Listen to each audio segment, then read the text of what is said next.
24 नवंबर 1971 जगह अमेरिका का Portland airport. इसके ठीक एक दिन पहले अमेरिका में थैंक्स गिवन डे मनाने की तैयारी हो रही थी। सभी एक दूसरे को अच्छे से अच्छा तोहफा देने के लिए उत्सुक थे, लेकिन कुछ ही मिनटों बाद एक ऐसी खबर फैलती है जिसे पूरा अमेरिका हक्का बक्का रह जाता है। नमस्कार, आप देख रहे हैं कहानी क्राइम तक की। मैं हूं कृष्णा, लेकर हाजिर हो गया हूं एक ऐसी कहानी जिसने सुपर पावर अमेरिका जैसे देश को हिलाकर रख दिया। इस अपराधी ने अमेरिकी सरकार की सुरक्षा को चकमा देते हुए एक विमान हाईजैक कर अमेरिकी सरकार से अपनी बात मनवाई। तो सुनिए आज से 5 दशक पहले हुई इस प्लेन हाईजैक की पूरी कहानी। तारीख 24 नवंबर 1971। अमेरिका के पोर्टलैंड एयरपोर्ट पर हर दिन की तरह लोगों की चहल पहल थी। अच्छी खासी तादाद में आने जाने वाले मुसाफिर यहाँ मौजूद थे।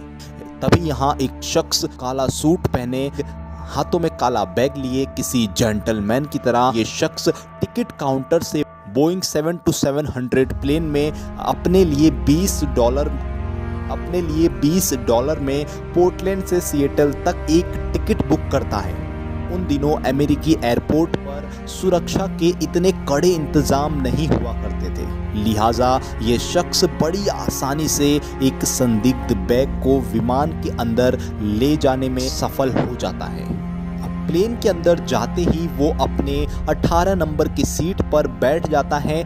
अमेरिकी समय के अनुसार 2:50 पर विमान पोर्टलैंड से उड़ान भरता है और कुछ देर बाद सीट नंबर 18 सी पर बैठा ये शख्स अपने लिए बारबन ड्रिंक्स और सोडा ऑर्डर करता है।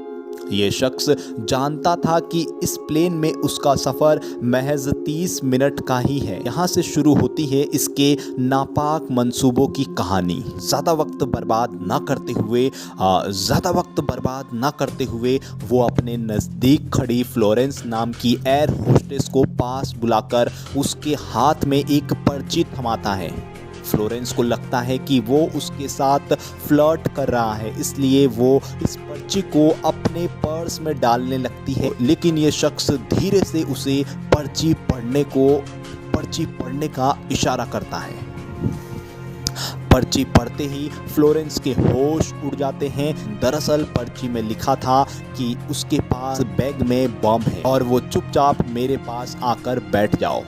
इसे पढ़कर होस्टेस घबराकर उसके पास बैठ जाती है और उसे बम दिखाने को कहती है। ये शख्स बैग खोलकर बम दिखाता है और इसके बाद वो इसके सामने अपनी मांग रखता है। वो कहता है कि उसे $2 लाख और 4 पैराशूट चाहिए और ऐसा ना होने पर वो विमान को बम से उड़ा देगा। फ्लोरेंस उस खतरनाक अपराधी की मांगों को लेकर कॉकपिट में बैठे पायलट विलियम एस्कोट के पास पहुंचती है। पूरी बात सुनकर पायलट भी डरा सहमा उसकी मांगों को लेकर सिएटल के एयर ट्रैफिकिंग तक पहुंचता है। अब ये खबर FBI और पुलिस तक पहुंच जाती है। विमान हाईजैक की खबर सुनते ही सबके होश उड़ जाते हैं। इधर फ्लोरेंस जब विमान में आती है तो देखती है कि वही शख्स काला चश्मा लगाकर बिल्कुल आराम से इत्मीनान से बैठा हुआ है, जैसे कुछ भी नहीं हुआ, और वो अपने ड्रिंक्स पी रहा है। उसके चेहरे पर जरा भी शिकन नहीं थी। इधर मुसाफिरों को इसकी भनक तक नहीं थी कि जिस विमान में वो यात्रा कर रहे हैं वो हाईजैक हो चुका है। पायलट विलियम सिएटल टेकामो हवाई अड्डे के हवाई यातायात नियंत्रण संपर्क साधते हैं और यहाँ से खबर सतनी संघीय अधिकारियों को पहुंचाई जाती है।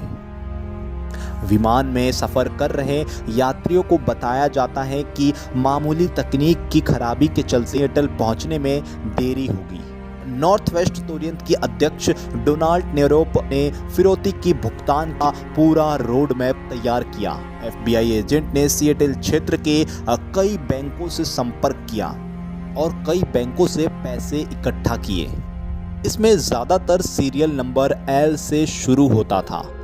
FBI को लगा सीरियल नंबर से वो इस शातिर अपराधी को भी पकड़ लेंगे। इसी बीच विमान लगभग 2 घंटे तक सिएटल टेकामो हवाई अड्डे के ऊपर आसमान में ही चक्कर काट रहा था।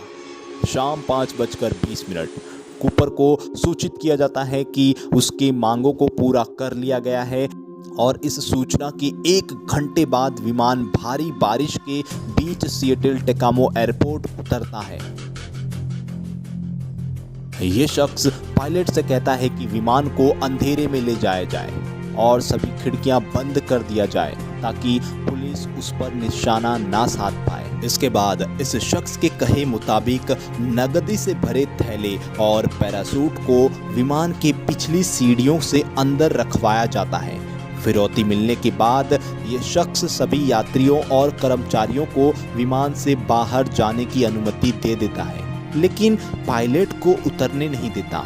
इसके बाद वो विमान में तेल भरवाने की मांग रखता है और तेल भरवाकर 2 पायलट, 1 फ्लाइट इंजीनियर और 1 फ्लाइट अटेंडेंट को लेकर मेक्सिको के लिए उड़ान भरता है। पायलट विमान को मेक्सिको की तरफ मोड़ देते हैं और इसी बीच ये शातिर कहीं बीच में ही पैराशूट से कूद जाता है।